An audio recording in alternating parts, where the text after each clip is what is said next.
Greetings, greetings, wherever you may be watching. Greetings. If you're watching from Facebook or you're watching from YouTube or if you're watching from our page, Cut the Check, welcome. I'm doing the first time ever interview with Brother Mike here that we have on this show. It's not really a show, it's an impromptu interview to highlight somebody that I think has been speaking a great deal of truth and knowledge to our people in particular for the betterment of us all. So I wanted to have a conversation with him and share it with you all.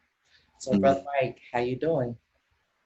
Hey sis, I'm doing well. I'm doing well, and I thank you for the opportunity to talk with you tonight.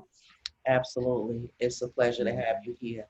I have a great Mhm. deal of respect and admiration for those of our people who are out there speaking truth and sharing information for the betterment of our people. I Mhm. oftentimes get a chance to watch your video and you say a lot of positive things that I think couldn't be said enough. So I'm trying to have a basic conversation, even though I call it an interview. I figure let's kick it. Let's go over some things and, have a conversation. First Mhm. of all, which I think is more interesting, is how does a brother such as yourself even come into the kind of consciousness that you are walking into? A lot of our young men, even the older men, it's like they're on another page with their life, which primarily, seems to have to do with self, which is nothing wrong with being for self as long as, you consider other people. But, what brought that about in your life where you started thinking about your people as a whole? That's what I Mhm. think would be very interesting. Hmm. Tell us a bit about that. Yes, yes. Well, it has to be recognized and understood that we're living in a society that never wanted black men, to be fully black men, and everything that it means to be a black man, um, to be strong, to be disciplined, to be um, a force to be relied upon in the community at large, and particularly within the family. So there's a whole host of things that have been done to keep black men from coming up into a fullness of their manhood, and black men, who have beaten the odds and have stood up in our neighborhoods and our community to strive to reclaim their positive presence within the black community and within the black family have always been seen as a enemy, to be gotten rid of, you know, and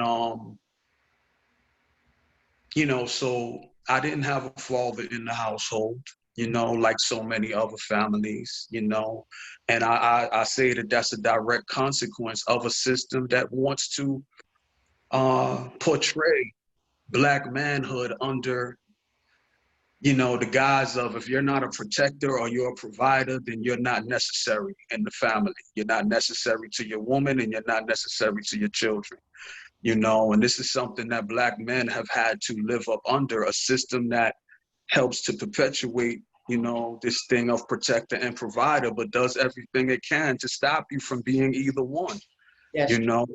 And I think So, we can see a lot of the results, mhm, from that. But, I'm wondering, what was it or how did it come about yes, you were taken off that path, yes. and came into, this consciousness. So, Hmm. like, is there any one thing that you could point to that, like, that just changed the course, Yes. of your life? Yes, I would have to say, I'll tell anyone, it's hip hop saved my life, you Mm, know, in a conversely, funny way, in the late 80s, early 90s, hip hop had become decidedly, black conscious, black power in its delivery. And, such artists as Rakim Allah and KRS-One and Public Enemy and the Brand Nubians. They helped to bring a missing element, to our development, at least to my generation, particularly those like myself who didn't have a father or even a father figure, So it wasn't the civic association, it wasn't, the pastors and reverends. It was actually hip hop that introduced me and people of my generation to people that we didn't even know had ever existed. People like Malcolm X, who became my spiritual father, and father figure. Um, I'm so glad that you said that because hip hop is a very, very powerful tool mhm, of our people. You know, when back in the day, as they say, I used to be a rapper myself. mm, And my son, may rest in peace. It was my mm, son who was the one who introduced me to Tupac. mm, He came home, he's like, Ma, you got to hear this. You got to hear this, you know. mm, And I think it was Dear Mr. President, that song. But I remember the impact that Tupac had on the lives of our youth, period, mhm, because, mhm, it was their voice that they was hearing. It was the side of the coin to life that wasn't being told to them, but that they felt and that they knew, and it was being these rappers, they were articulating it, the things that they go through, how they felt, and it's so important to be heard.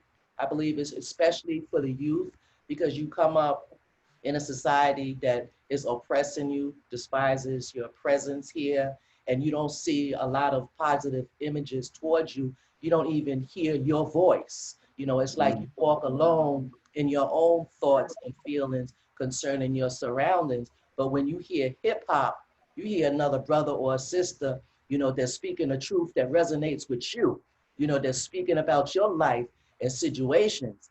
Like if we all could reflect back, on that rap, it makes me wonder sometimes how I keep from going under. mhm. Everybody in the hood could relate to that, but That's right. you wouldn't hear that conversation on the news. You wouldn't hear That's that conversation in the media. You wouldn't hear that kind of conversation in your school. You heard somebody who looked like you, who came from where you came from, speaking that truth in a way that could be articulated that anybody could understand. So yeah, it had a magnificent pull on our youth. It gave them, it was something that said to larger society, we here, mhm. good or bad, we here. This is our life. And I think it's so important for the youth, for the young people to be represented like that. And when they see it coming from one of them, all the more better. Now, having said that, look at what hip hop or rap has been turned into. Yes. Been turned into a destructive tool, to destroy the minds of our youth and put Mhm, them in a course where they display and advertise ways and means in which that we could kill ourselves, or disrespect ourselves as women. mhm. And I've always wished that, we could take that back, and return it, to its rightful form and return it to its rightful use and intended purpose. Yes. Yes. And we can. We definitely can. Like, first and foremost, hip hop made me want to learn about my history.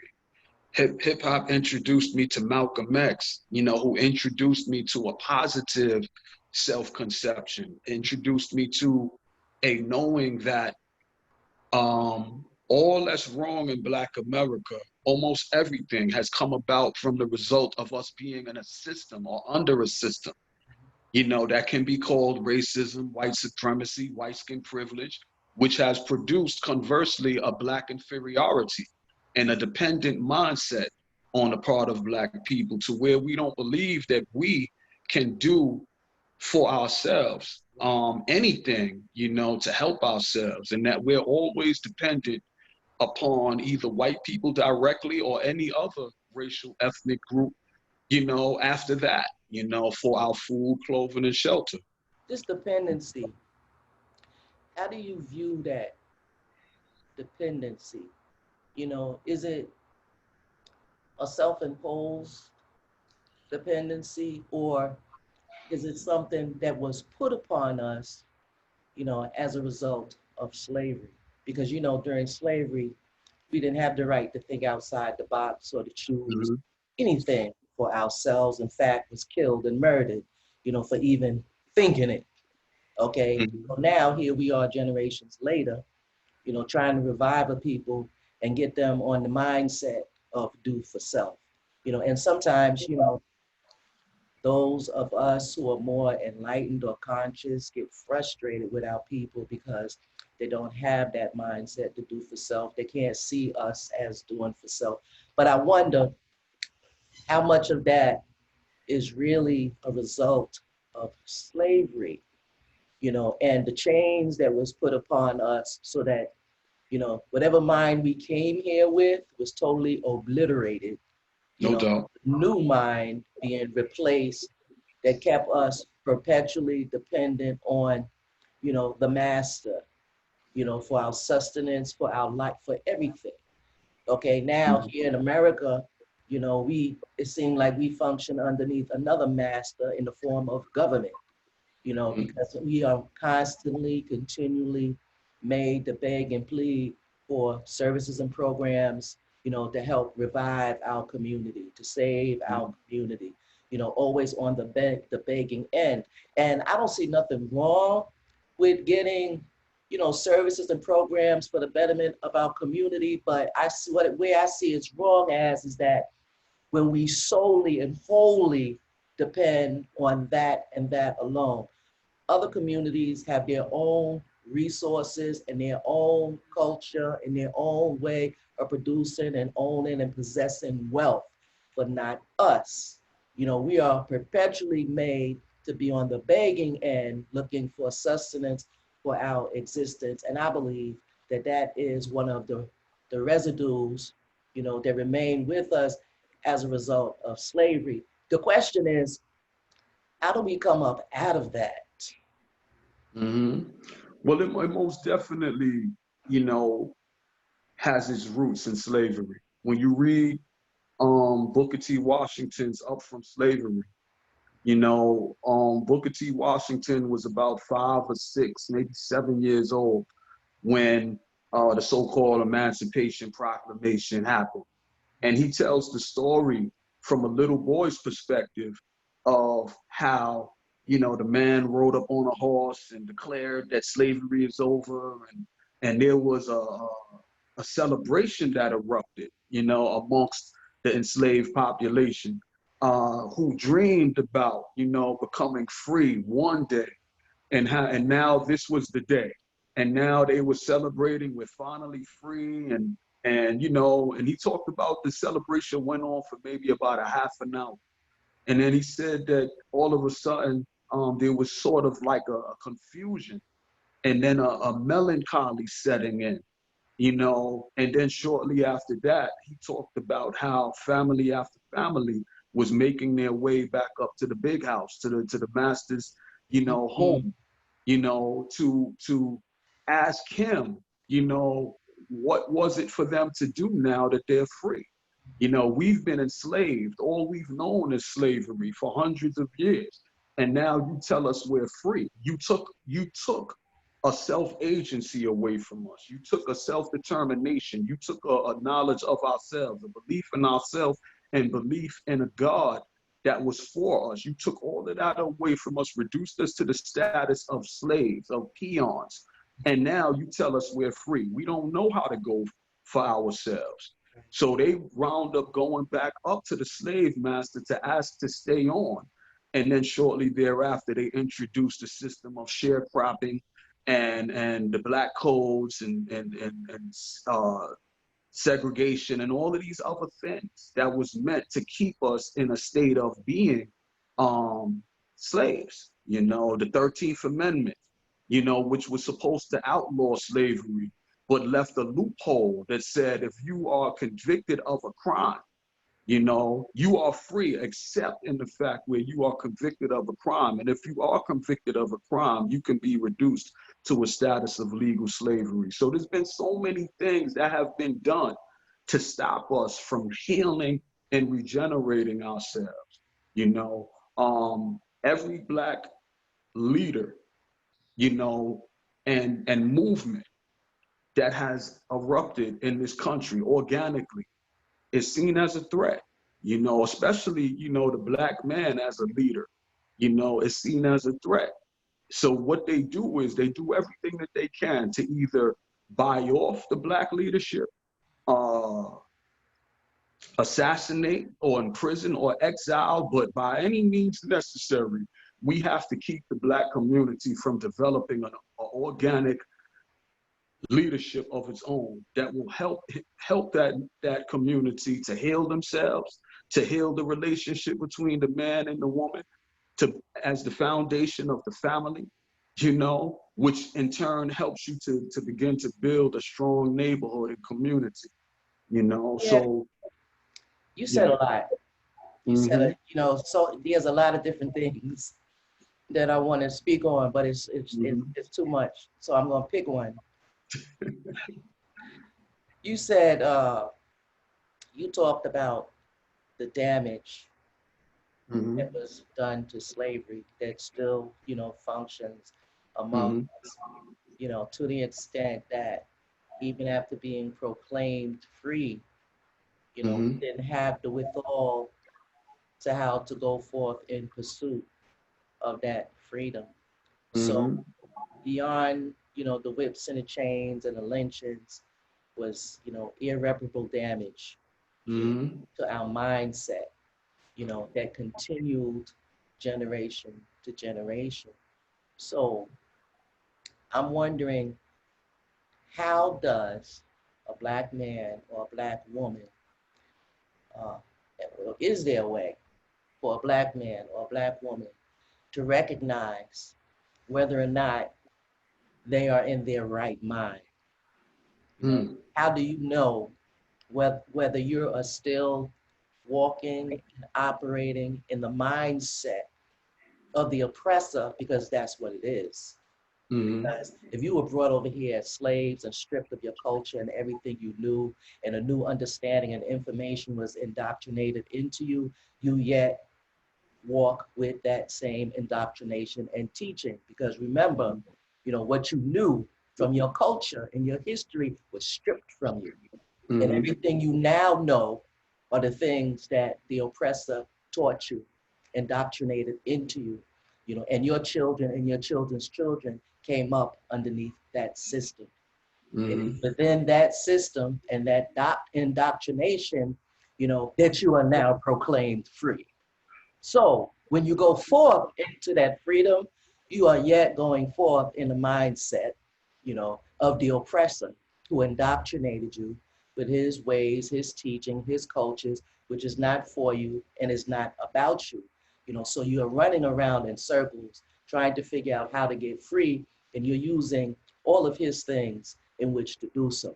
But how do Mm-hmm. you, any of us, recognize if we're walking in the truth of who we are, or if we're walking in that mindset that has been indoctrinated to us, which we ourselves unknowingly indoctrinate into our children and they into their children's children, so that we all walk around with this mindset of alleged freedom, you know, of alleged rights, and no longer even have the desire to do for self, Mm-hmm. or to seek our own people, or to go visit our own from where we came from.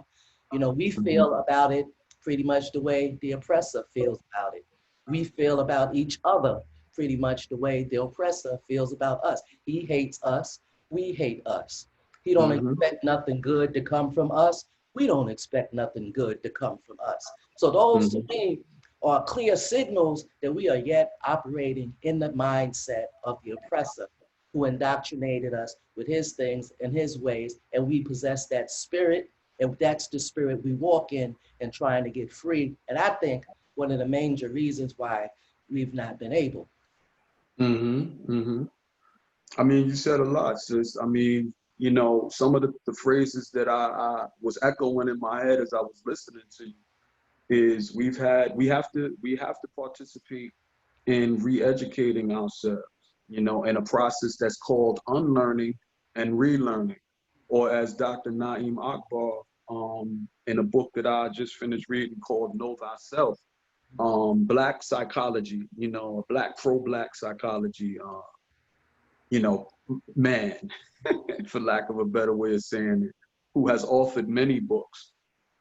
He talked about a process of deconstruction of the narrative that has us as second-class citizens, nothing but slaves, thugs, criminals, delinquents, niggas, bitches, so on and so forth.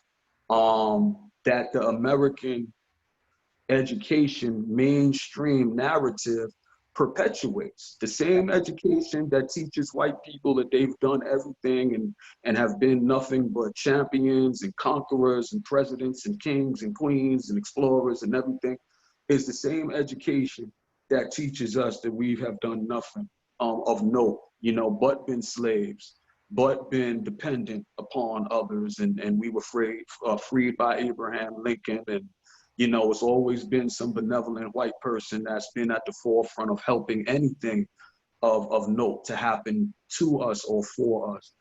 We have to be able to begin to unlearn that narrative and relearn the real narrative. We have to open ourselves up to learning from our greats, such as the Malcolm X's, the Marcus Garveys, the Booker T. Washingtons, the Huey P. Newtons, the Elijah Muhammads, the Sojourner Truths, the Harriet Tubmans.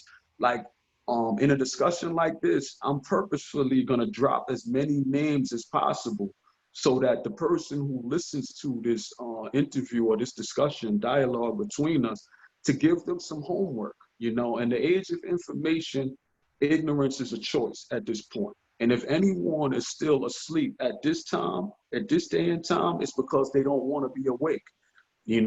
And this goes to some of us who have the mindset that we got to wake up our people. I think some of us who have that mindset, we should begin to move into phase two. And instead of trying to wake up people who have shown no inkling that they want to be awake, we have to begin to get with like minds and like spirits and like energies and begin to build what we know need to be built instead of continuing to wait for those who are supposedly still asleep, for them Okay. to wake up. So having said that, I'm gonna take it back to the original question that I first asked you Yeah. is how does a Black man or a Black woman, arrive at that type of consciousness? Is it something that you stumble upon? Is it something, did you make a deliberate conscious effort, that I'm going to research my history, I'm going to research my people, I'm going to get more into culture, or is it something that you stumbled upon? Like I'm trying to get to the root of what, how does it come about Mm-hmm. that, those of our people who are learned people, educated people, concerning history, the sciences, our culture, our slavery here, and all of those things, what was it that kicked that off in them, that made that their life, so to speak, or their mission, so to speak, so that, they have a burning desire to impart and share and teach it to others. It's like, something happened along, the way because you was indoctrinated with the same nonsense that we all were, okay? You walked underneath the same beliefs and teachings, that we all did, but somewhere along the line, you came into the knowledge of the truth concerning our people's conditions, situations, and circumstances, and began to impart that. So what happened? How did it happen? Because I think that that is key. That Yeah. is the key. Not saying that everybody has the same interruption of life, because that's basically what it was. You was on one journey, and that got cut off, and you got brought into the knowledge of the truth and began, you know, going in a different direction. So Yeah. I'm focusing on that Mm-hmm. because I think if we understand what that is, or maybe how that comes about, you know, maybe we can understand the process that is needed for our people, because people don't ordinarily, okay, I think I'm going to do a study on slavery today, or because we're too vested in the system. That's right. Okay, we depend on or are made to, willingly or not, on the system for our livelihood, for our sustenance. You know, we don't just go off to the side and be like, I'm not doing that no more. I'm doing this. I'm in black. Something occurred. That's right. Something happened. You know, somebody, dropped the diamond, and it just opened you up wide open. And you like, I got to look more into this. I got to Yeah. really, like, what is that? And is there any one thing? Does it happen, differently to different people? I believe it does, but I still think that there is a common denominator among all, that switches the course that the person was on to where they get on a course of consciousness and in search of knowledge, in search of truth concerning oneself, concerning one's people, concerning one's purpose here on the earth. Yeah. There's a couple of ways I can answer that question. I can answer that question, from a personal point of view. And then I also want to answer that question in another way to connect what's going on now, and the so-called movement that we see springing up around us today, to connect it to how it was sparked back in the 1950s, under similar circumstances. So first I'll answer it. The first part of that answer will be, um, I do believe that there is a divine force, you know, and people have different names for this divine force. I like to use the term the spirit of love, the eternal spirit of love and truth that some call God. This is what I like to say a lot of times. And people have other names for the creative force. And I believe that we're all born for a reason, that it takes us some time. Sometimes it takes us a little while to grow into that ultimate purpose for ourselves. I'll say for myself, I didn't become conscious until I was in my early 20s, but I was always a book reader and I always loved history, and I read and I read and I read and I read. When I was in the seventh grade, I was already reading at a college level. I didn't have an example in front of me to teach me how to use that love for reading in an empowering way, but I always had that ability. So when they say something like when the student is ready, the teacher will appear. So the student became ready in the late 80s, early 90s, and the teacher the teacher appeared in the form of Brother Minister Malcolm X through his autobiography, and I read that book, and that reading that book made me feel like I had lived the first 20 years of my life in a dark room where no sun had ever shined. And the first 20 years of my life was me groping around. You ever get up in the middle of the night, you need to go to the bathroom or something like that, and you tripping and stumbling over things, trying to, get your bearings. This is what the first 20 years of my life was like.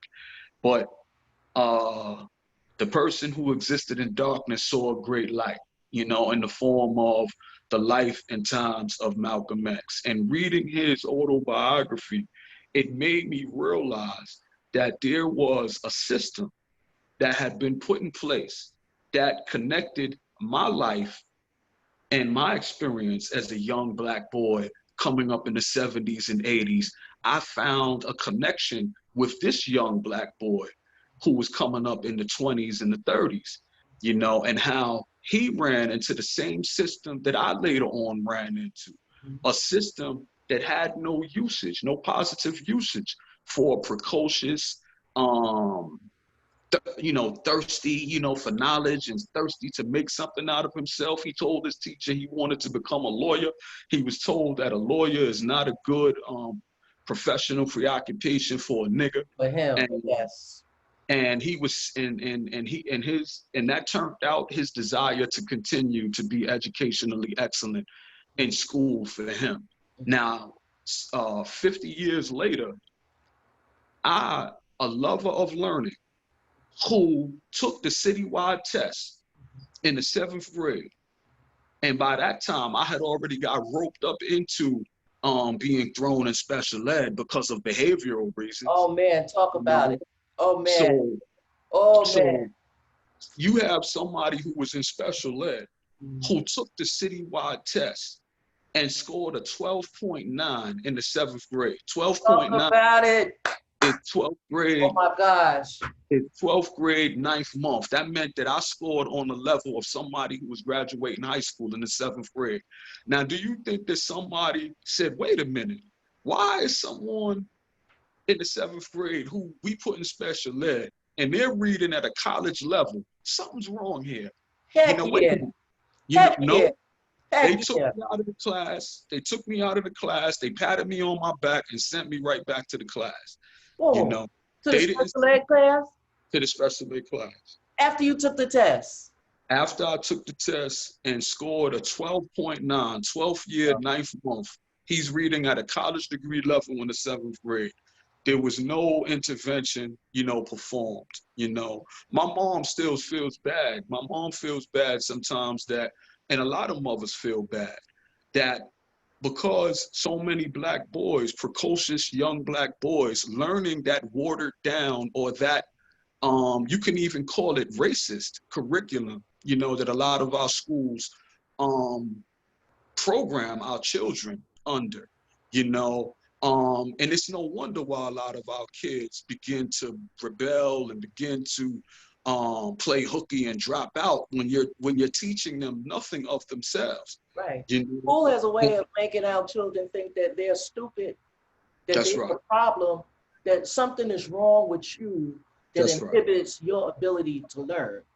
That's right. Okay. So they come out of school thinking they have something wrong with them That's right. because it seems like everybody else can get it and learn. Why can't I? That's Something about the curriculum and the way they go about it leaves you feeling like you're the problem. that's right. Okay. That's right. You got an issue with comprehending. You got an That's issue right. with learning. I'm so glad that you shared that. Mm-hmm. Because Let me just finish this part up right quick, sis. So the autobiography of Malcolm, what it did for me is it freed me from the ungodly weight of believing that something was wrong with me and something is wrong with us. It identified the fact that there has been, is, and will continue for some time to come to be a system of racism, a system of white supremacy, a system of white skin privilege, which has, again, conversely, created a mind of inferiority, of a belief in ourselves, of our own inferiority and our own dependency. So instead of us creating a culture amongst us that will help us to elevate ourselves so that we can use our minds, use our bodies, use our votes, use our economic power collectively to begin to carve out neighborhoods of our own, the way the Italians do, the way the Koreans do, the way everybody else has been able to do.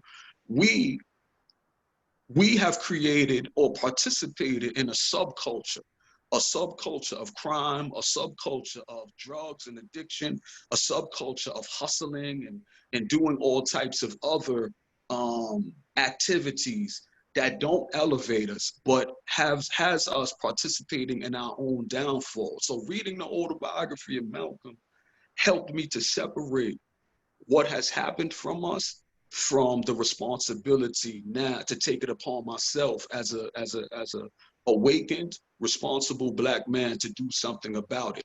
There has to be a differentiation made between blame and responsibility, because right now we blame ourselves for all that's wrong in our communities, and the blame is not ours. The blame is the system's. The responsibility is ours. See, there's a difference between break it blame and down, make it responsibility. plain. So when I was able, reading the autobiography, identifying the fact that there's a system that hurt Malcolm and is now 60 years later hurting me, and not to mention the tens of thousands of other children who fell through the cracks in between those two, extremes. It freed me from having to labor under the ungodly weight of believing that I was inferior, of believing that there's something wrong with me, believing that there's something wrong with us. Freed from that weight, I became free to begin to take responsibility over my life. And ever since then, I committed myself then in the early 90s that from that here on out, my life is in my hands to refashion. And I wanted to be like Malcolm. You know, I wanted to be like Huey P. Newton. I wanted to be like Elijah Muhammad. So for the last almost 30 years of my life, I've been striving to live up to the responsibility to continue to educate myself and to teach as many people as I could, you know, to help them to begin to have the same confidence in themselves, knowing the true narrative of what was done to us and being free from, you know, believing that we can be nothing. Now existing, you know, in the full light of the sun and the full freedom of knowing who we are and knowing who they are and knowing that we can be better than that, you know. So Let me ask that's you, finish that off. so in that regard, Mm-hmm. would you say uh, the statement or the quote or the scripture is true, that the truth has set you free? Most certainly. Most certainly. The truth is something, and we were talking about this before, we need to restate it, you know, for this discussion that we're recording. The truth is something that the individual has to submit and commit themselves to forming an intimate relationship with. You know, me being able to tell Black people the history that I just recited doesn't necessarily make Black people collectively free. But if they take it upon themselves, hearing this type of conversation that we're having, to now recommitting themselves to unlearning what they were taught and relearning from some of the people that we've been voicing admiration for. If they commit themselves to reading the autobiography with purpose, you know, because they want to be free the same way and experience the same freedom that I experienced. You know, if they then take it upon themselves after that, well, let me read about Marcus Garvey and learn about his Universal Negro Improvement Association, or let me learn about Booker T. Washington and how he was born a slave, but by the time he died, he helped to usher in the Tuskegee Institute. You know, that is still a powerful college that's present right here in this day. As you learn about these powerful figures and you start to see yourself as the next chapter, you know, from what they, you know, gave to us. Now you as an individual will begin to experience a level of freedom in your individual life. And we need Black people at this point in time to see themselves in in that individual state of empowerment. I don't want Black people to get absorbed in this mindset that my life is only as important as me giving it to a particular movement to be, you know, for somebody else to tell me what I need to do next. That's not what this is about. That's not what that freedom is about. You know, even though you know, when you begin to use your life in the best way that you can use it, you will most certainly be attracted to other people who are on that same mission, you know, and that person being at their best, connecting with you at your best. Now, you know, y'all are doing something significant, but you should never feel that as an individual, that your life means nothing unless it's being used by anyone else. You should never feel that way. I agree. Mm-hmm. So let's talk about reparations. Mm. Right Wow. there. Mm. Reparations. Um, we deserve reparations, of course. Um, you know, and reparations is dealing with repairing. You know, the root word of, you know, reparations is dealing with repairing something, an injury, you know, that was done to you and done to us, you know. Black people in America are the only group that has suffered something as horrendous as being enslaved, and is the only group on this planet who is still, um, you know, being told that reparations is out of the picture. Reparations is something that, though you may deserve it, is something that is going to cost too much, or you hear things of that nature. You hear the present group of white people say that, well, I never enslaved anyone, though my ancestors may have done this, that, and the third, it wasn't me. Um, yeah, it wasn't you. It may have been your ancestors, but your ancestors created a system of empowerment, that you take for granted, that has put you in a position to enjoy the ill-gotten gains um, of enslaving a group of people for 400 plus years for free, and working them for free, which has made America such a powerful nation, and you might not have had anything directly to do with that, but the lofty position that you're able to enjoy at this point is built upon what your ancestors gave. The mud pit that our people find ourselves in today is directly comes as a result of what you did to our ancestors. The enslavement that your ancestors put our ancestors under, it stole from them, a personhood, a divine birthright, to be children of God, to be all that we can be, you know, and though you might not have done that, you participate either directly or indirectly to get in the way of people who want to stand up in our community at this point to help us to heal ourselves, to help us to learn how to organize ourselves so that we can have a greater say-so in our social life, our political life, and our economic life. These are some of the things that I would say to the opponents of, reparations. Now, what I would say to Black people, I would say that our ability to put pressure on the government to,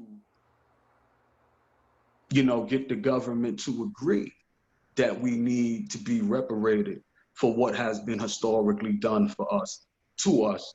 Um, we have to focus on at this point unlearning, relearning how to love ourselves again. Like you said, sis, we were taught to hate ourselves. We need to read documents like the Willie Lynch letter. We need to read books by Dr. Joy DeGruy with her powerful book, Post-Traumatic Slave Syndrome. We need to really learn, what was done to us and why we are such enemies to one another a lot of times, and right now you got a hot and cold war going on between Black men and Black women. Black men, looking at Black women as if she's the enemy, and Black women looking at Black men as if he's the enemy. The real fact is that there was a force that tore Black men and Black women apart. The Black man during slavery times was reduced to the level of being a sexual stud. He wasn't allowed to be a husband. He wasn't allowed to be a father. He was reduced to a status of just impregnating as many people, many women as he could, as they can have him do, so that they can have as many children born into slavery as they could, and we have never been repaired. So the reparations isn't just about money, you know.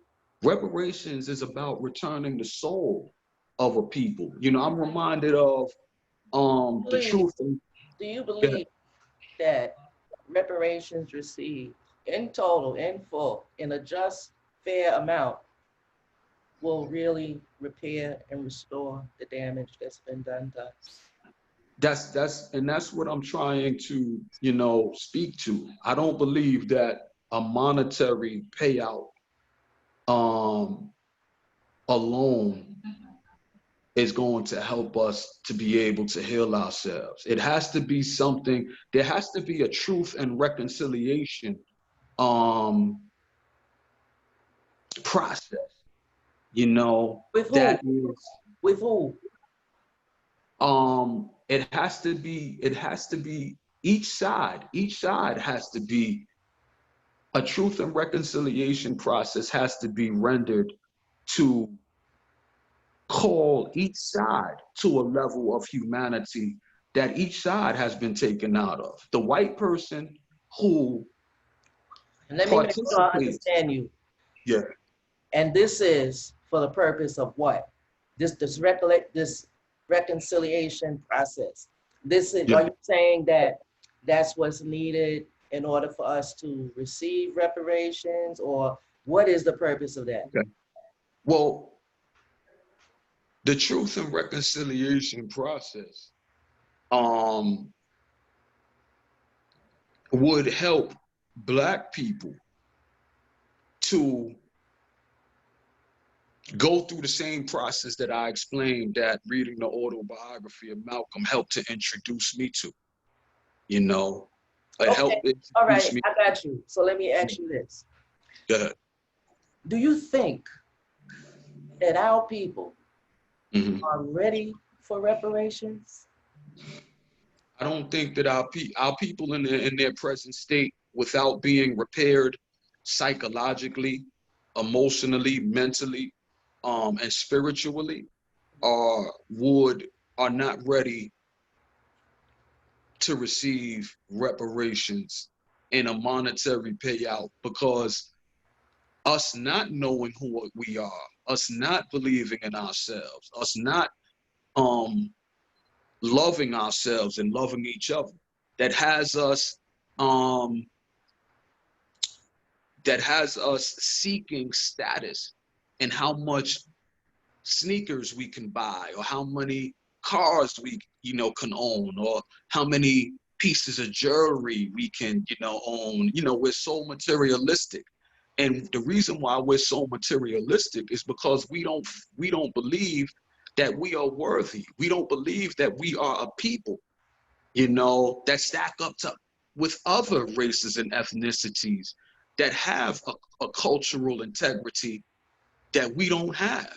So we have to find a way to repair Black people spiritually, culturally, mentally, emotionally, so that we can begin to be a right thinking people again as individuals who have the responsibility of being fathers, husbands, brothers, sons.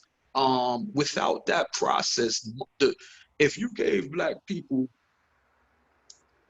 a payout of $1 trillion on September 1st, I would say by October 1st, 95% of that $1 trillion would be right back in the hands of wealth, rich and wealthy corporations and car dealerships. And, um, that money would fly through our hands the same way money flies through our hands right now.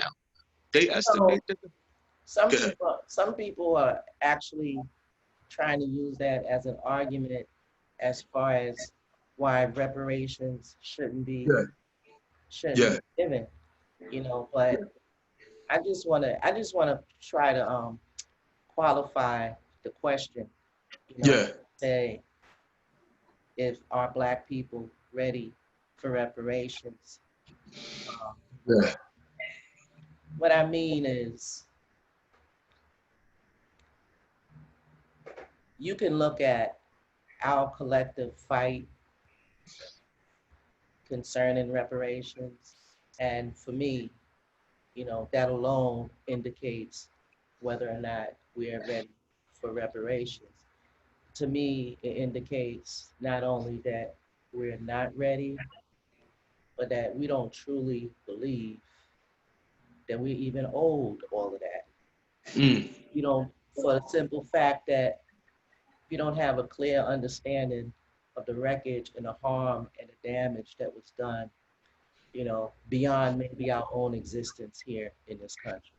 Beyond Mm-hmm. maybe current present day racism, murders by police, and a couple of, 1960s civil rights flicks, we saw, pictures of hangings and things like that, because we're not that deep into the suffering of our people since being brought over here, Mhm. And I feel like knowing how our people are, we the type of people, if somebody owe you some money, they're going to pay you what they owe you, or it's a problem. Okay. Mhm.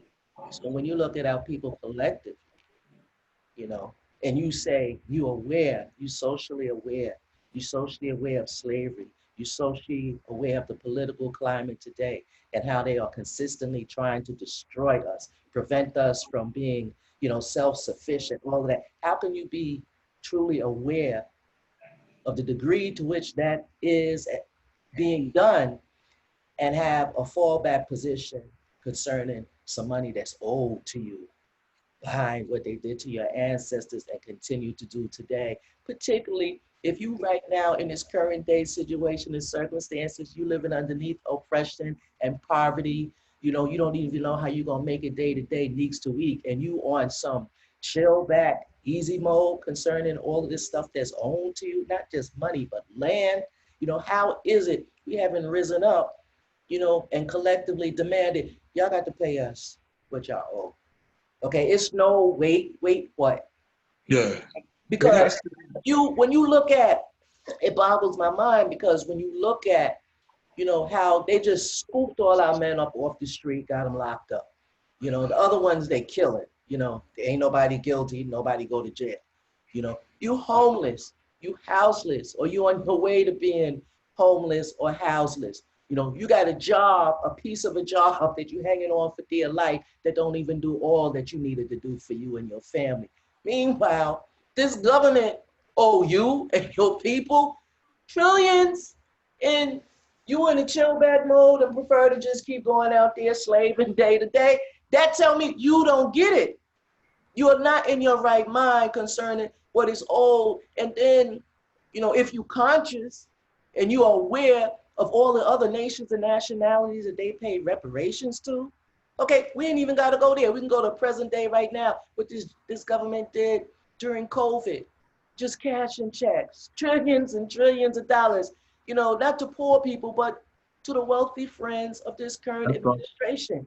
You seen that, and you still in chill mode concerning this money that this government owe you. It ain't a maybe they owe you. It ain't a possibly they owe you. They said out their mouth, yeah, we owe you that money, and no, we not paying you. Well, I say, sis, and I agree. I as a conscious, awakened, black man who has been practicing a level of consciousness and awareness for almost 30 years now. Um, I'm able to agree with you from that standpoint. But I also recognize that what this system has continuously done is to eliminate the leadership from us before that leadership can really get to the job of helping to repair the damage and to construct programs and initiatives of our own that would begin to usher more of us into the healing process. So they do everything that they can, strike the shepherd and the sheep will scatter. Kill Martin Luther King, and we don't got to worry about the Southern Christian Leadership Conference and his movement anymore. Kill Malcolm X, we don't got to worry about his organization of Afro-American Unity. You know, uh, kill Huey P. Newton or lock him up or ultimately drive him insane, and the Black Panther Party folds, in the 1980s. They do everything that they can to make sure that the movement doesn't become institutionalized, so that we can begin to have the institutions in our neighborhoods that are independent, that are geared towards helping us to live life as we should be able to live it. We haven't enjoyed that type of institutionalization of the consciousness that you're speaking of. And this is why I want to say this right quick. What started the modern civil rights movement in the 1950s, what sparked it off it was two things. It was Rosa Parks, and it was also, I would say, even more so, the killing, the lynching of Emmett Till.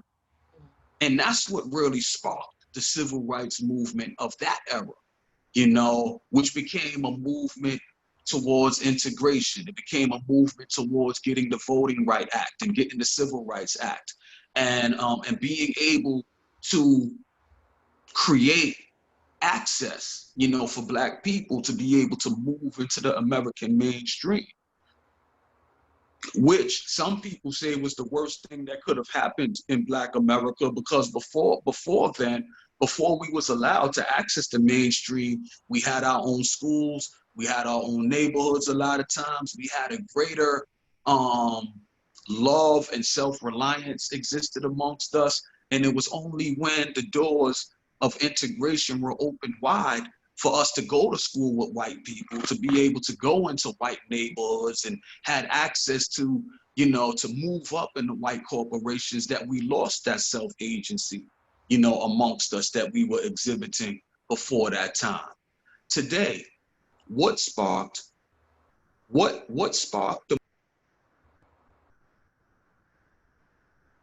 call it a movement, what sparked the movement, modern day movement, that has created the whole Black Lives Matter and the marching and all of these types of things?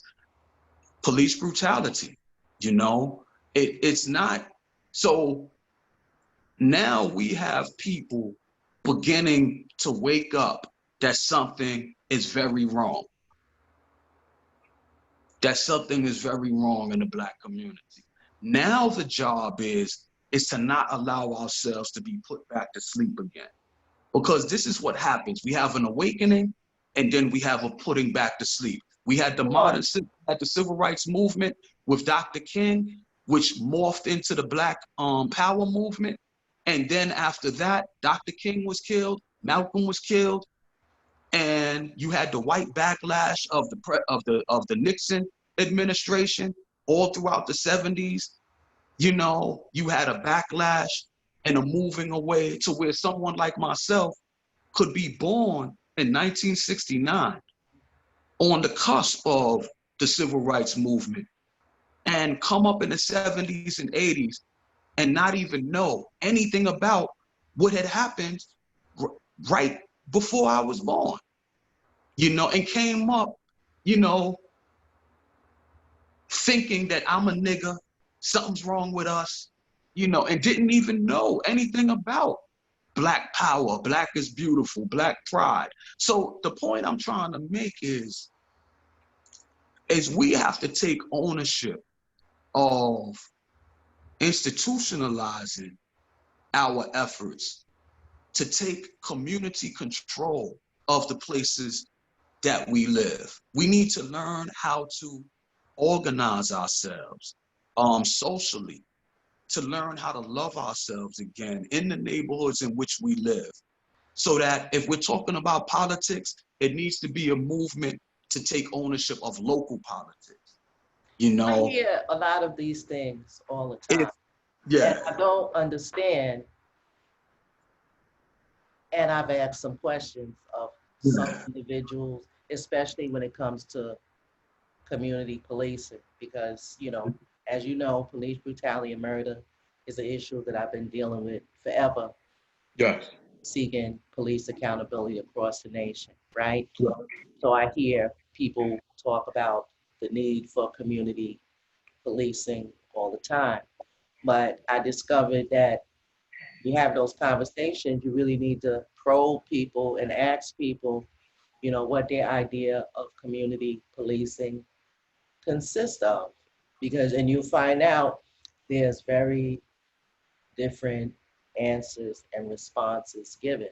My main two questions that I ask is, are you talking about community policing in addition to police, where you have basically, like a patrol outfit in your community that patrols the neighborhood, and, not armed, but, patrols the neighborhood and addresses, things that they're able or equipped to address? Or are you talking about community policing in replacement of police. Community policing to the degree where police are no longer needed in your community because you are fully able and equipped to address whatever issues would arise that would normally call for policing. And the answers that I've been given is vague. I'm in support of community policing, but not like a patrol group.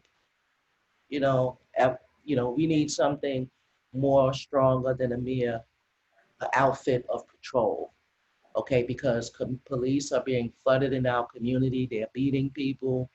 They're murdering people. If you're going to have community policing, I believe should be something so that you don't have to deal with this systems type of community policing, which would then mean that your own community policing would have to be, armed, fully armed and trained, to deal, you know, the same exact way that the police would deal with situations, minus the murders and the brutalities. So then the question becomes, under whose authority would you be operating? Would you be operating under the very same system, or would you be operating under some other tenets and policies? Okay, and what is the mechanism that you go about in order to firmly establish that within your state, that your police is barred from these here territories? We got this. We have our own policing, our own system, our own, and how do you establish that? Because to me, in my mind, if it don't consist or exist on that level, I don't understand what we doing except playing toy cops in our own community. Because the nature of police is they gangsters. Okay, when they roll up in the community, they shut it all down. Okay, so if you don't have comparable force or comparable ability to stop that, or prevent that from intruding upon you, because you can go ahead and you can establish yourself as we are community policing in this area, But when police roll in there, do you have the power to make them fall back up, or to prevent them from coming in there? If you don't, then again, I don't know what you're talking about, because they are sanctioned, empowered, armed, and they run up into places legally, unlegally, and do what the hell they want. So if you're talking about community policing, what the hell are you talking about for real, for real? If not toy cops, pretending to be doing some community policing. Because at the end of the day, police ain't gonna listen to you. So you set up here in this community and you say, we are the community police here of this community. Police roll in there, bypass you, overlook you, disregard you, and continue doing and handle it the way they've always been. Your recourse is what? Because if you have none and you have no ability, then what are we doing? I'm not for no BS. Either you're gonna do the thing and do the thing for real, or stop playing. Stop playing. And stop playing with people, making them feel like that is a real remedy, to counter what's really being done by these thugs in uniforms wearing badges. Okay? The problem is just that deep, and we cannot afford to play with it. And act like these band-aid approaches is going to Yeah, make a difference or a dent in the situation. it goes even way deeper than that. I think sometimes when you talk about community policing, we first have to talk about how do we become a community again, you Mm. know, because if some of us who want to begin to organize, to build righteous communities that exist on a moral, principled um, basis, yeah, where everyone is expected to strive to participate in getting themselves right, and not holding on to any former customs of delinquency, uh, niggerism, um, self-hatred, parasitical behavior. sucking the blood of your own people, um, taking advantage of little children, or knocking up the elderly upside their heads.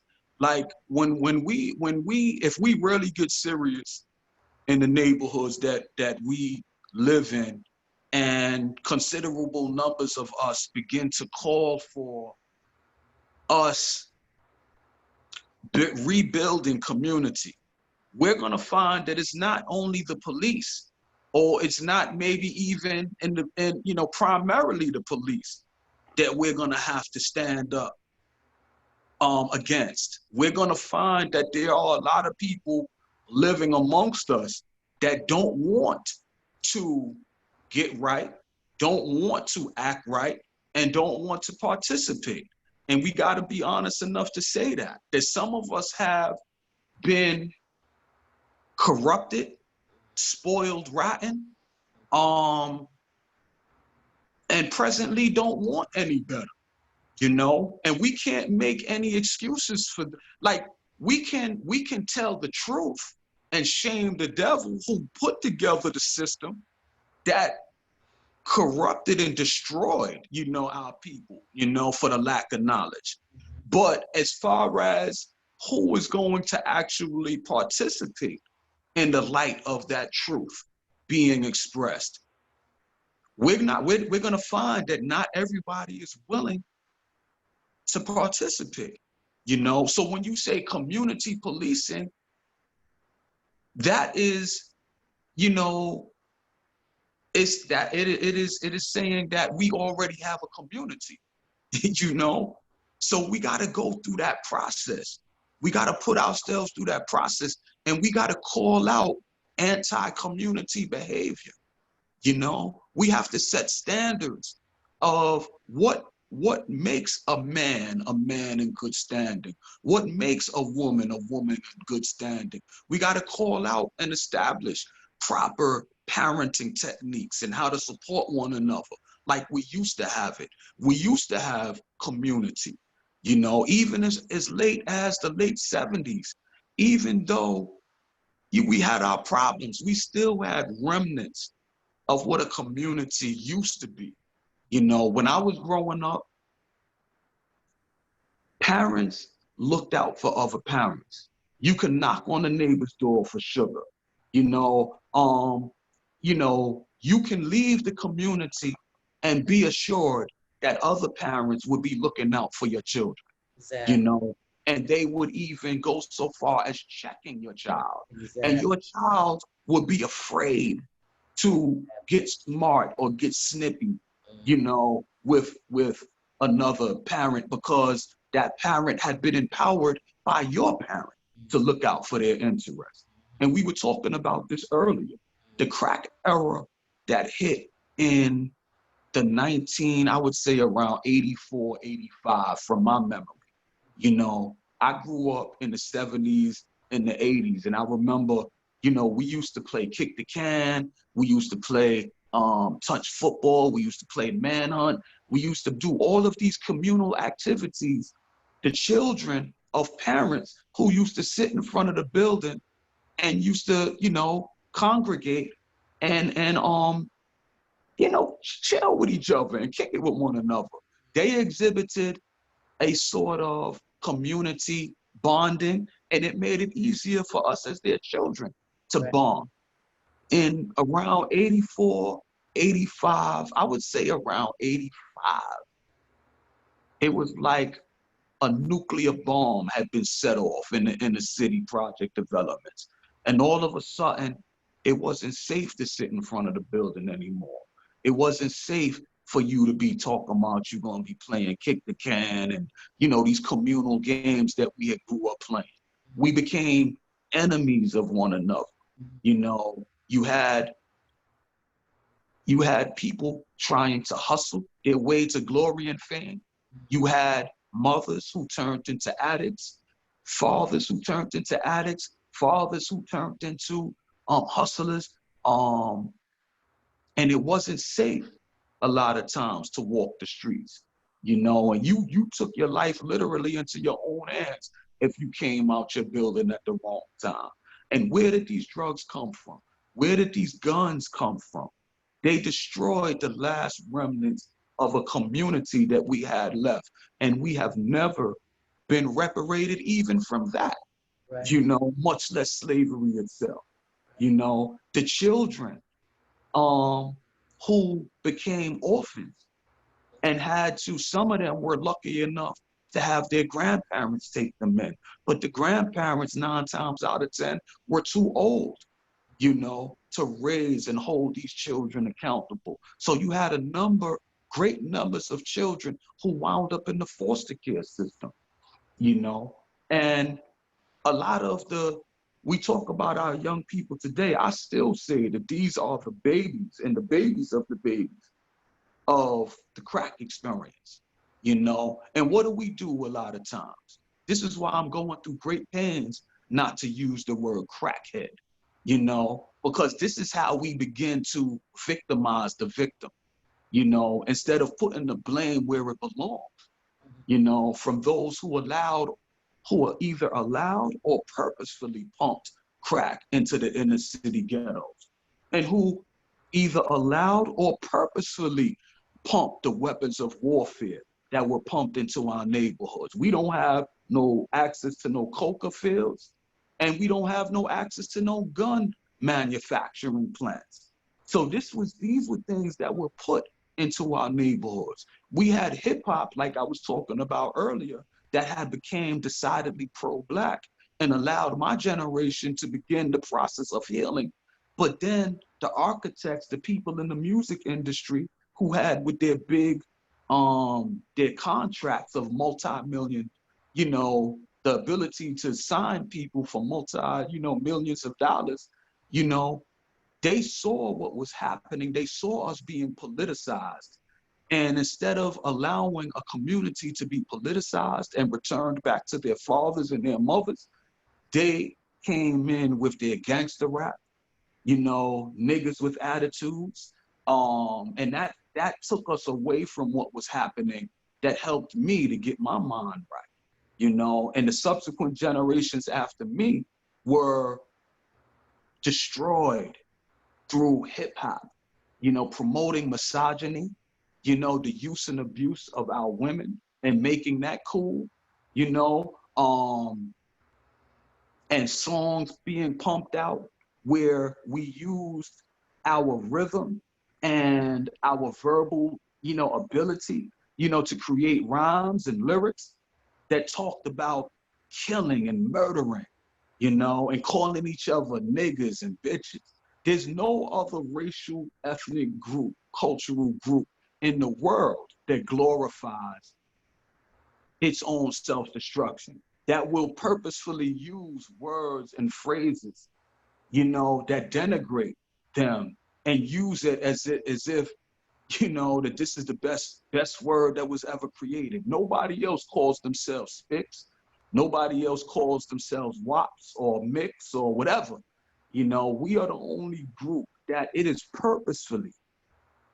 This community can never have a redeeming leadership that helps to redeem them, that helps to clean them up, that helps to straighten them up so that they can become independent. They can never have that. You know, J. Edgar Hoover in the late 1960s said we have to prevent the rise of a Black Messiah, you know, that can bring together all of the Black nationalist groups. We have to prevent that. The same way Caesar, you know, was looking for, according to the scriptures, the Messiah being born and put out a decree that all of the firstborn children had to be murdered. It's the same type of mindset. It's the same type of mindset. The same way that Moses had to be, you know, sent out of his mother's care, you know, so that the firstborn children, the firstborn males couldn't be killed according to the scriptures. It's the same mindset that they use to try to make sure that Black men can never be men. You know, I would say to the community, read a book called New Visions for Black Men by Dr. Naeem Akbar, where he talks about uh, the process where when a male is born, the male is just a male physically. you know, and it's supposed to be able, under the right circumstances, where you have a father and mother, and particularly a father in the household, a male is supposed to be trained so that the male becomes a boy. The boyhood is the cocoon for the butterfly, you know, the adult butterfly or the adult male, to blossom into being able to be a man in its fullness. But they do everything that they can to retard that growth so that a male remains a male or a boy and is never able to psychologically, emotionally, spiritually become a man. So when you look around today, you have a lot of what seem to be men physically, but 9 times out of 10, they are not men. They are boys in a man's body, or males in a boy's body. And when you have a child, and I'm gonna say this, and I'm gonna come up for air. When you have a child who is having a temper tantrum that doesn't know any better, you can pat that little child on the behind and you can deal with that temper tantrum from a 2-year-old or a 1-year-old or a 2-year-old. You can deal with that temper tantrum. But when you have a full grown man that hasn't been trained to be a man emotionally, mentally, spiritually, and that grown physical being that's still a child, emotionally, mentally, psychologically, has a temper tantrum, look out. Look out. You have a monster on your hands.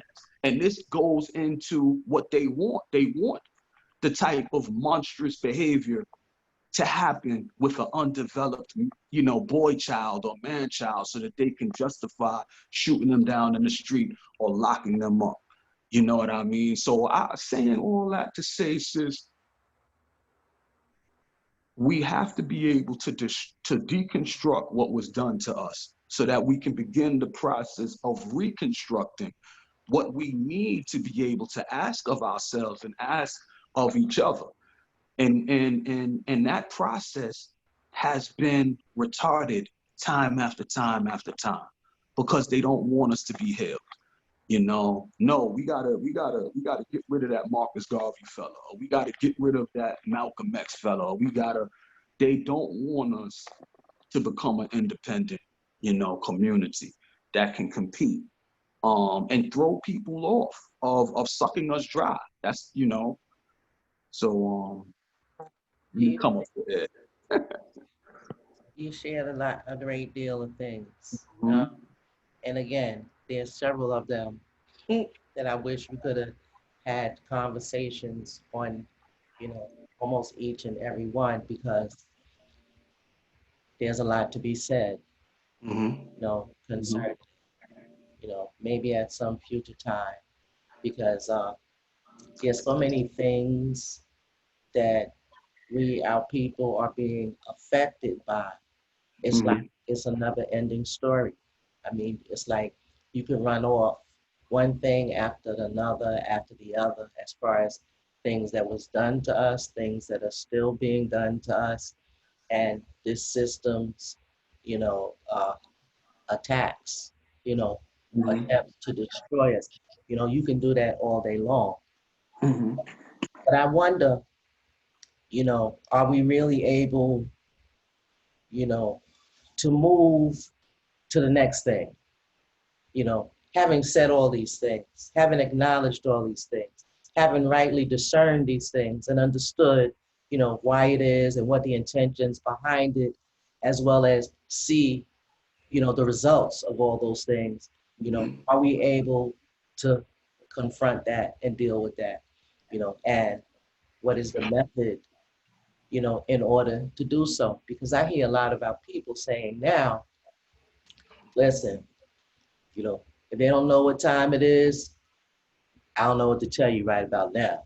You know, I hear a lot of our people saying, you know, you either get on the train or you get left behind because school is out.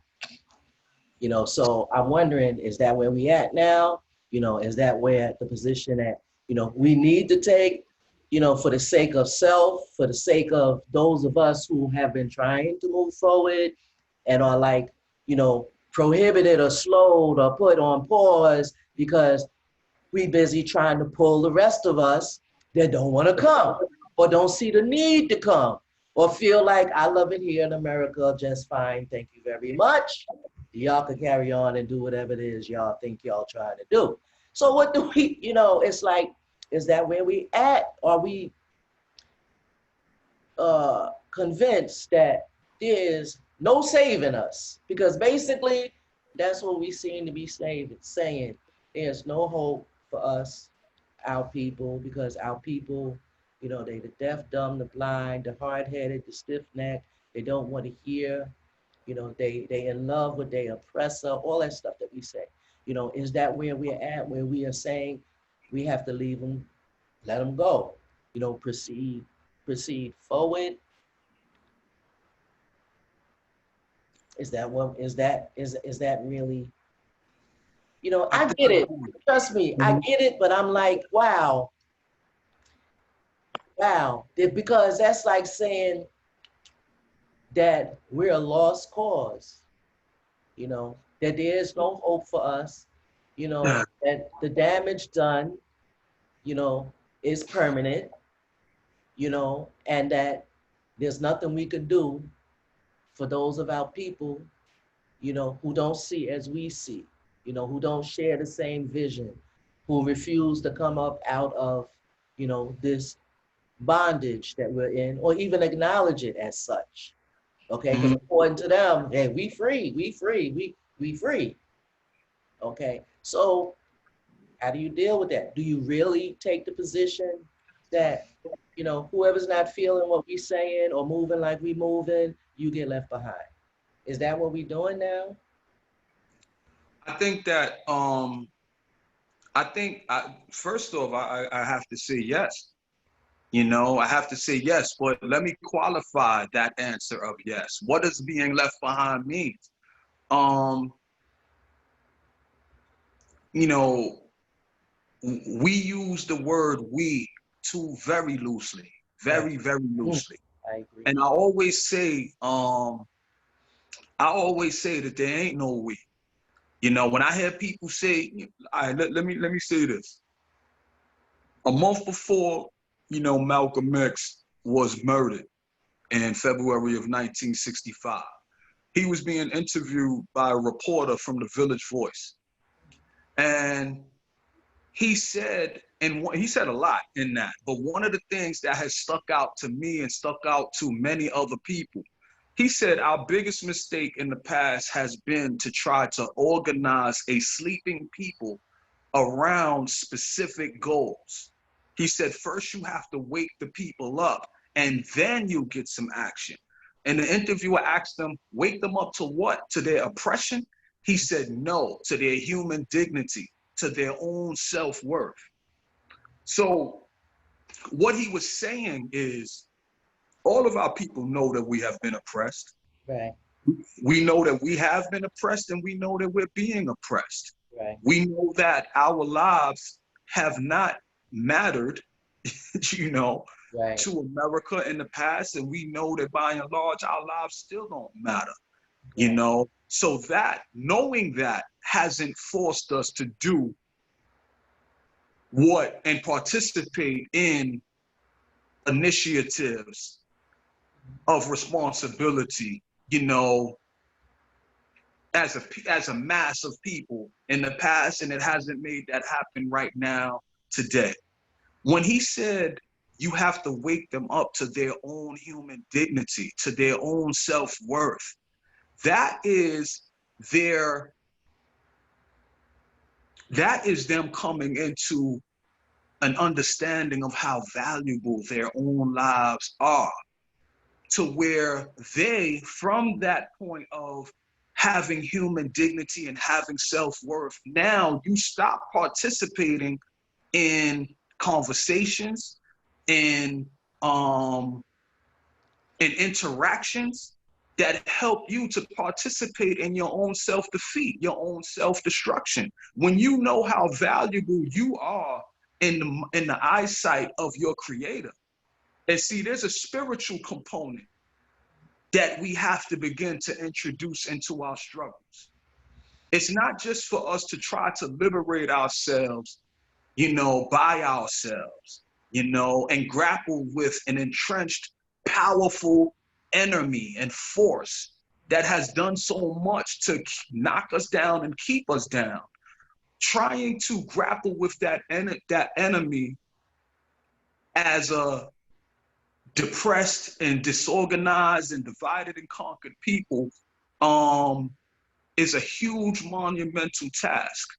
We have to begin to reconnect ourselves knowing that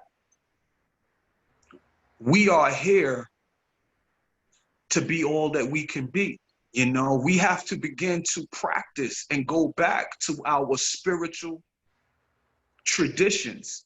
And I am one who I believe that the Most High, God, is bigger than the boxes that we try to put that entity in, that is at the root of our creation and our sustenance, our maintenance to even continue to survive all that we're going through.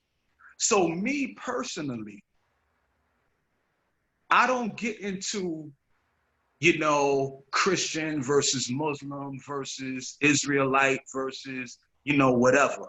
I tell an individual that if you're going to follow a spiritual tradition, be a true believer, be a follower. If you believe that Jesus is the way, the truth, and the life, then you have to separate yourself from living down to the conformity and the lowly ways that this world trips us up. You have to see yourself as a member of the God family, and you need to begin to rise up out of your subjugation or your idolatry to put anybody in front of the God that you say you believe in.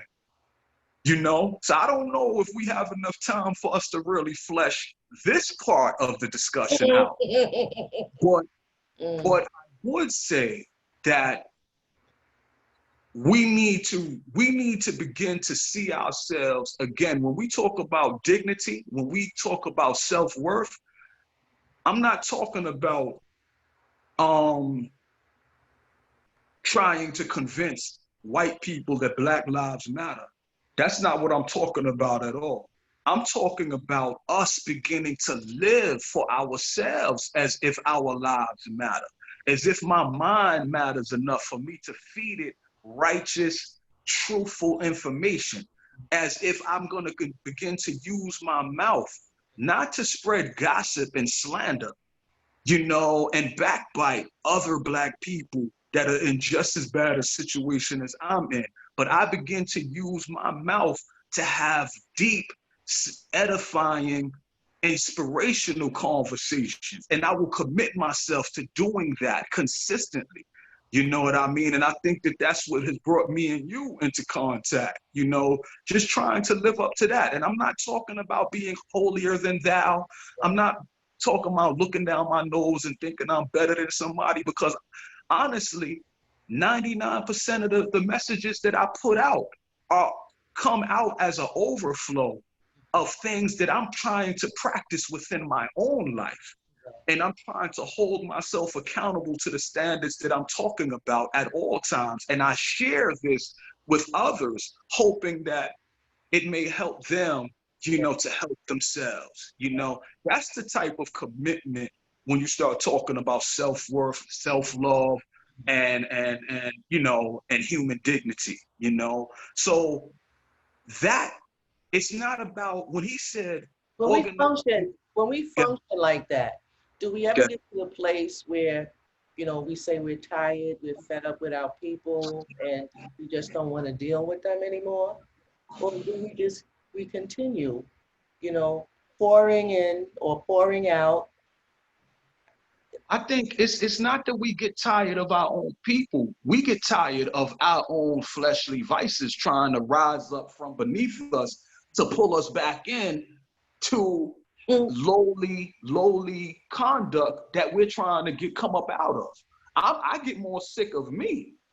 I mean, because I'm not judging anybody else.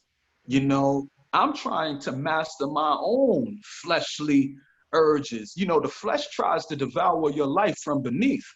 The Absolutely. flesh doesn't. The flesh is uh, it's envious. It's jealous. It's you know, it has lustful passions. You know, it But you gotta admit,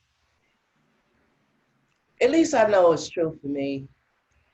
I do a lot of sharing, you know, Mm-hmm, with, the work and the stuff that I do. And I know there are times I'm tired. I'm sick and tired of all I see being done to our people. That's one. And I'm sick and tired when I look at the manner in which we've come to accept many, many things that we should not accept. mm-hmm, I think that we are too too um, passive mm-hmm, when we are being directly attacked. Okay, it's not hidden in the shadows anymore. We are being directly attacked. Okay, boldly murdered on video. World see it and allow these entities to sit up there and tell us we get back to you when we done with our investigation. Oh my gosh, I I cannot, I cannot. And because of the work I do, I see this every freaking day with every freaking video that comes my way. And because I do this work, I continually am made to speak on it. To have to implore people, you know, let's unite around this, and do something. And the majority of the time I want to scream. I want to freak and scream because nothing in me accepts any of that.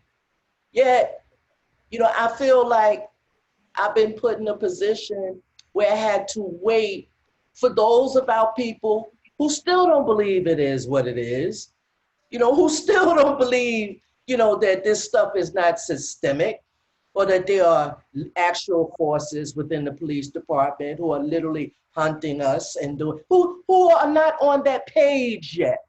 Okay? See, our collective effort requires a collective effort. And we cannot get it because we are divided in our perception of what is going on here in America concerning our people. Fact is, we are two Americas, a Black America and another America. One of our people say, F America and all she stands for because she's been a fake and a fraud from day one, ain't gonna change. And then there's another Black America that says, I'm just as American as everybody else. My ancestors fought in their wars, paid the price to get us out freedom. Okay, I'm just as much American as any white person. In fact, based on the contributions of my ancestors who built up this country and made it wealthy, I am more American than these white folks claim. So we got two perspectives of Black folks, and in my view, ain't neither one of them wrong. It's legit claims on both sides of the equation. However, it directly affects how we proceed in the name of our greater good. Because part of us, we are tied to the hip, tied to the umbilical cord to America. Don't want to leave, don't want to depart. We believe we could tweak it, flip it, turn it around, and make it work for us. And the other half is convinced they ain't never been for us, they ain't never gonna be for us, and we done effing with them. So how can we move collectively the way that we should be when the manner in which we do so is tied to how we view ourselves in this country, what this country is to us or can be for us, and how we view ourselves as a people. Do we view ourselves as those people who was kidnapped and brought here, who's still underneath, an authority who wishes to keep their knee on all our necks? Or are we viewing ourselves of those who used to be slaves, now emancipated and have all the rights and privileges that our ancestors was murdered to obtain for us to have. Which of the two are these? Which of the two are we? You know, and I feel that that has a major part to do with how we proceed forward, or why we can't proceed forward, because we are fighting against our own good. You know, we have not come into agreement with ourselves. We have not come into agreement concerning the truth of what was done to us, much less the truth on how we ought to remedy and fix it. So yeah, we're in a situation where it's real, where some of us say, you know what, if you're not feeling this like I'm feeling this, you will die where you lay, because I'm not waiting on you. You know, me and others like me is moving forward without you. You know, and then there's others, and ain't nothing wrong with them, because compassion and love for your people will make you fight to the dying end, trying to make them see, trying to make them hear, trying to make them come up out of this. You know, but my question is, where's God in all of this? Okay, how can you take, you know, an oppressed, you know, enslaved, allegedly freed people who are the prey of all around the world, and you see no need or place to bring God into it? I'm not talking about a label, I'm not talking about what you call him, but how is it that you can acknowledge your oppression and your suffering to the degree that you have, and not see the need withal to collectively even come together and call upon the Creator? Why are we treated as such?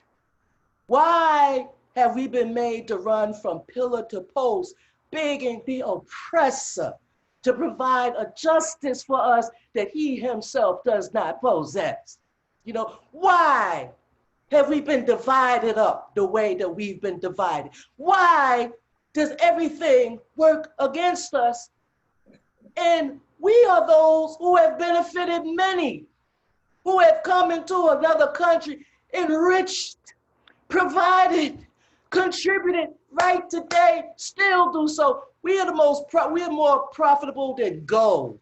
Okay, whether we are elevated to the heights, we are profitable. Whether we are brought down to the lowest depths of hell, even in our misery and our oppression, they still find way to profit off of us. Everybody profits off of us except for us. Why have we not called on God collectively, truthfully, honestly? I'm not talking about these individuals or these entities or these churches that they want to gather and have a prayer meeting. Da, da, da, da, da. No, no, no. I'm talking about on some realness. I'm talking about on some brokenness. I'm talking about on some full acknowledgement that that's your brother they just killed.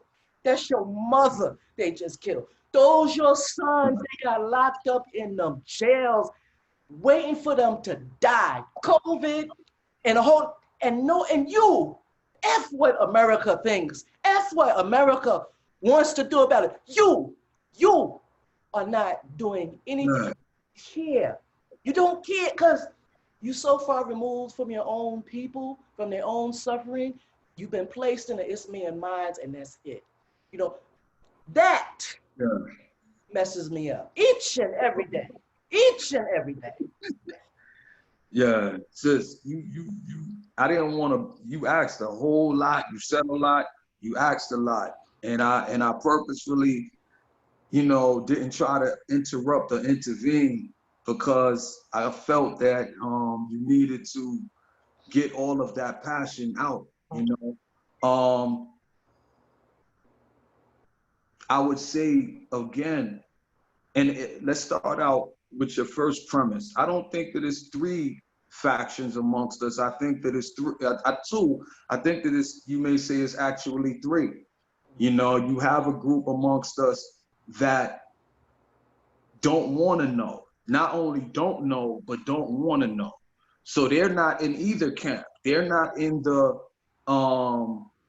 the angry and black camp, and they're not in what some people call a reformist camp, you know, that wants to strive to use the power of our numbers politically and economically, the power of our social mobilization and organization to empower our politics and our economics to force America to make due on its promise, of honoring our rights, as so-called American citizens.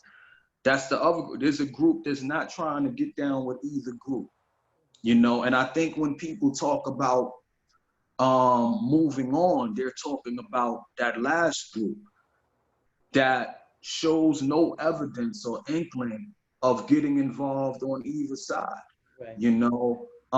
And I do believe that those of us who are ready to begin to exercise the type of humanity amongst us and coming from the foundation of being to exercise that humanity, who wants to begin to join on to other like-minded, like-spirited people to begin to work on things that we can actually begin to manifest, from a like-minded point of view, and commitment, instead of continuing to try to wake someone up that's hitting the hell out of the snooze button. When we talk about moving on, like Dig, in the age of information, ignorance is a choice. And if you're not awake in some form or fashion in the age of information, you're mashing the hell out of the snooze button, And some of us know how it is when our alarms come on and we're getting, we're faced with the prospect of going to a job that you don't want to go to, because 9 times out of 10, you're not getting paid what you feel you deserve. You don't have the type of say-so or authority that you believe you deserve.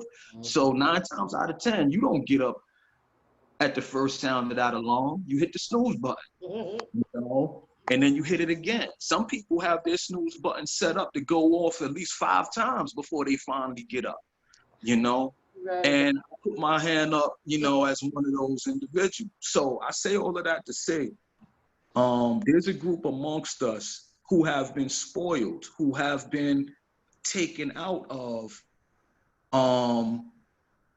their rightful humanity and dignity. And I'm trying to, I think it was Booker T. Washington, one who warned us against becoming wards of the state, dependent on the state for our food, clothing, shelter, and like you said, our being dependent upon the police to play the role of referees in our community, warned us against falling into that ward of the state or welfare mindset, And there's a group amongst us who wants to remain in that ward of the state welfare mindset. So when you come to a good portion of the people who we live amongst and you start talking about freedom and talking about being liberated, it's like Harriet Tubman or when Malcolm used to talk about the house nigger and the field nigger. When he used to talk about how the field nigger would go to the house nigger and say, yo, let's move on, let's separate. And the house nigger would say, separate from this good white man? Where else we gonna have a place better than this? It's the same mindset. We have a people that don't believe in themselves and don't want to be at the forefront of being responsible, responsible to create their own jobs, to build and maintain or take ownership over their own houses, to design and fashion their own clothes. And to least of all, when you talk about community policing, you have a group amongst us who, that's an alien concept, to a lot of them. They're very far removed from that mindset. So when we talk about moving on, we're not talking about judgment, ridicule, or shame. At least some of us who know that some point in time in many of our lives, we were just like them, you know, some of them, you know. Once upon a time, I used the word nigga and bitch and thought that there was nothing wrong with it. And I was thoroughly involved in anti-mainstream or anti-responsible, you know, behavior as an individual, you know. And now I know that the most responsible thing that I can do is to exercise a level of responsibility, discipline, self-love, self-care, and concern in my own life, you know, to move on from that young brother who fell through the cracks and was trained up and raised to be an enemy of himself and an enemy of other Black people. I have to get as far away from that dude as possible. So when I talk about moving on, I'm trying to move on first and foremost from my old self, Right. you know? And I want to, you know, and the other thing is this, Sid, we never know. We're not God. We never know what needs to happen in the life of an individual in order for that individual to maybe.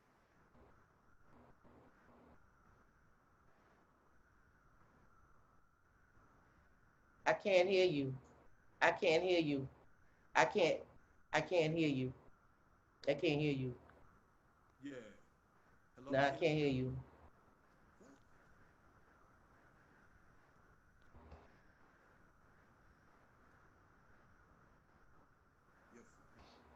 You hear me?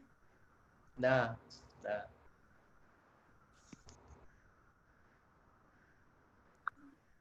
Say something. I'm here now. Okay, I can hear you. Okay. Yeah. Okay. Yeah, my phone rang, and I think it must have knocked out, you know, our connection. Um, I was saying that, so when we talk, we need to move on first from ourselves.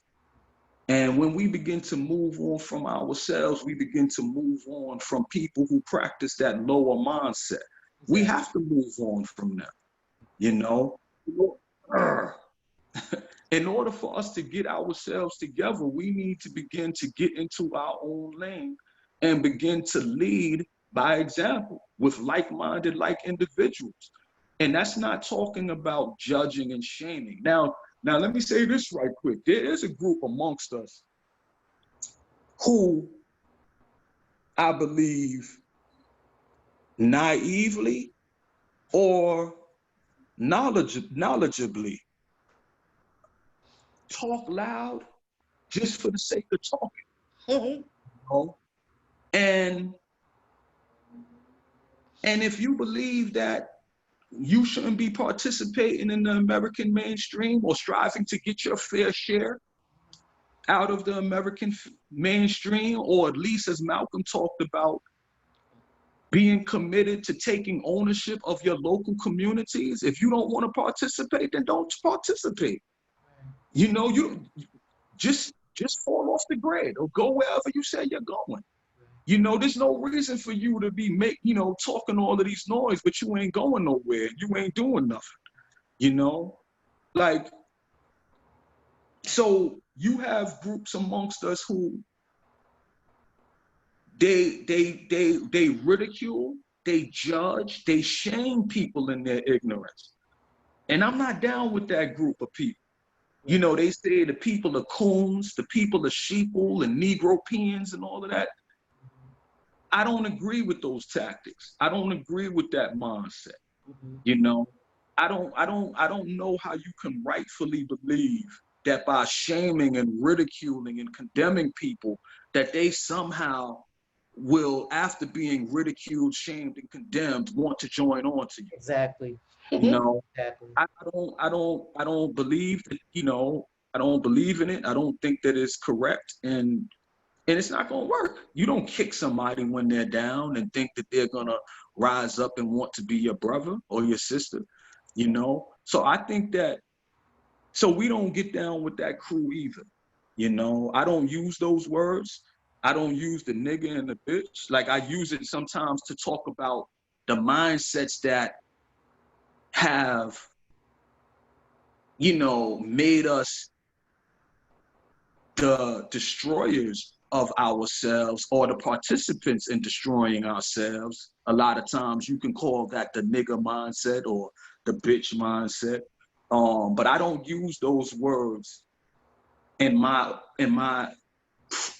positive lexicon of expressing myself, and neither do I use the Negro pen and the sheeple and the coons and the condemning and judging and shaming. I believe that we have to lead our people forward through love, and we have to have the ability to love ourselves enough to love others who don't yet love themselves, and I'm not trying to sound like an angel with a halo or whatever. I'm just saying that loving yourself is a practice.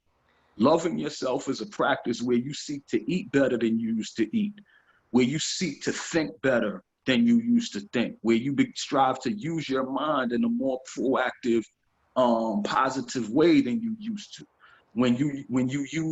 You strive to master your emotions so that you can't allow your buttons to be pushed by either side, and you do have a an active relationship that you're striving to build with the creator and through the spiritual system of your choice. What occurred to me, you have to jump in here because you be saying several other things that I want to speak to. Mm-hmm. I just want to say what occurred to me as I was listening to you share that. I think that we need to develop how to discern who people are or who the leaders among us are and the capacity to which they function in. The reason why I say that is because the things that you were just, describing as far as how you operate and the position that you've taken, it put me in the mindset of someone, who has a calling that tends towards pastoring, ministering, and not everyone among us are pastors or ministers. There are generals, there are warriors, there are assassins. Okay, so we need to understand the capacity to which individuals function in, to avoid taking a position of, you wrong and I'm right. The way you going at this is wrong. You should follow my lead. No, it's like you said earlier, you got to work, you got to focus on you, doing you, being the best you that you know,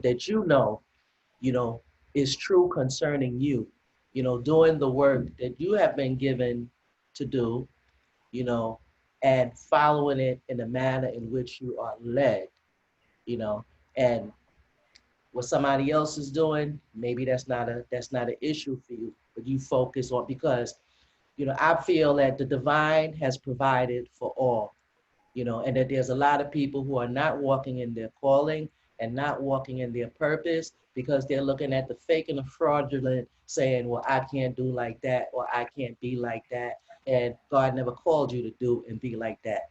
Okay, he called you in your uniqueness, in your individualness, for you to do you. Okay, so there are people who minister, compassion, okay, comfort, counsel. There are people who give exhortation, who inspire, to live up to their fullest potential. And there are warriors, okay, and there are soldiers, there are people who take heads, okay, and that's what they're supposed to do. I hear you. I hear you. Well, in following what you just said, and I think that you're right. I sometimes question, when we begin to rebuild our community, you know, um, we are gonna have to think about, policing, and we're gonna have to think about defending what we build. Absolutely. Um, and I sometimes wonder, our those who take part in the policing and the defending, they still have to have a moral, spiritual center, you know, that they are operating from. Well, see, You in know? community, it's my understanding that this is why you have elders, you know, Mm-hmm. in community. In community, you have elders. In communities, you have priests. In communities, you have your spiritual guidance and leaders. You know, this is why you have that in the community, you know, but all in the community aren't priests. You know, all in the community aren't warriors. You have several things within the community. And although our reality here in America is that we don't have a community, we have colonized areas throughout the city that we've all been gathered into because Yeah. we're poor. It's like poor people go that way. Okay, that's what we have. But I do believe, you know, and this is going back on something that you were saying earlier about how things used to be. You know, Mm-hmm. mothers used to look out for other people's, you know, Mm-hmm. children. And if you was a child, you didn't only have to worry about your mama finding out, That's, but anybody who knew your mama. Okay. that's So, and as I was listening to you share that, you know, it occurred to me that we were operating in community living, even underneath our situation and circumstances. Like, even though we live in colonized areas throughout the states here in America, you know, just because we don't own doesn't stop us from practicing community living, you know, and that's what you were sharing earlier, how, you know, the mothers will look out for the kids, you know, and mm-hmm. other aspects of things that went on during those times where we felt like we had each other's back, or we felt like we was together. You know, we could be poor, we could be, you know, hated, racism, but we felt like we was more together. You know, we shared things like it was nothing. Go to your neighbor, I need some sugar, whatever. You know, we were doing community living, or what some Mm-hmm. call communal living. You know, I Yeah, think, you know, those things were good. I think those things were good, and we don't have that for many of the reasons that you named earlier. We don't yeah, have those things among us anymore. You know, and you know, I think it's worth looking into. You know, considering and, you know, bringing it into the equation of whatever it is we intend to do collectively. that's right. I want to thank you for having this discussion. I knew it was going to be all of that. You know, I like listening, you know, to you talk and share, you know, as well as other people, you know, who are, you know, really coming from the heart and really Mm-hmm. sharing, not just sharing, because anybody can get up here these days and say, but I'm talking about people who are actually attempting to live That's that right. thing that they are sharing with you. That's So right. thank you so much, you know, and Thank you. hey, to be continued. This don't have to be the last time. Yes, yes, yes. Like I said, you know, I appreciate you. I've appreciated you since I first seen, you know, your efforts. You know, it's been about at least 8 years, I think, or closing in on 8 years. And I appreciate you, and I'm glad that, you know, we finally, you know, broke the ice more. Like we've broke, you know, cracked the ice a little bit Yeah, before, but yeah, I think we broke the ice now. yeah, So anything that I could do, you know, to connect with you and support you, and please, you know, involve me and call on me, and we absolutely. live in the same city. One of the things that I Yeah, think that this social media has allowed me to get into contact with people down south in the Midwest and all the way in California and what have you, people that I've built with that I've never met. But one of the things that I think that, you know, all politics is local, they say. You know, they also say to think globally but act locally. And I'm making my commitment to strive to connect with the people that I know are in New York City. You yeah, know, I think that we need to begin to find a way to connect with each other and support me each too. other's endeavors. You know, It it blew me doesn't away mean, when I found out we was in the same city. I mean, yeah, years went yeah, by. I'm like, he right here in the city like me. Wow. yeah. So Yeah. you're right about that. We definitely need to, find out who's in your city. You know, Mm-hmm. I definitely agree with that. Mm-hmm. Mm-hmm. Because you can support each other more than just ideologically. You actually Exactly. can get some concrete things done, you know? Exactly. Yeah, Exactly. yeah, yeah. All right. Thank you so much. This was, Thank you, sis. I really enjoyed this. I hope, Mm-hmm. those who watch it, Facebook, YouTube, wherever, I hope they do, Yeah. well. Yes, to be And continued. That's what I said. next time we not gonna spend, an hour and change on the phone before we do the broadcast, Let's because do the broadcast. Yo, that was a the broadcast conversation in we had, itself. yeah, Yo, the that was a conversation whole we entire broadcast in itself. yeah, yeah. So wow. And I wish we would have captured some of that, but we'll do that. Yeah. Absolutely. Mm-hmm, All right. mm-hmm. Well, enjoy the rest of your evening. Please, you do the same thing, sis, and thank you again. Thank you. All right. Good night. Peace.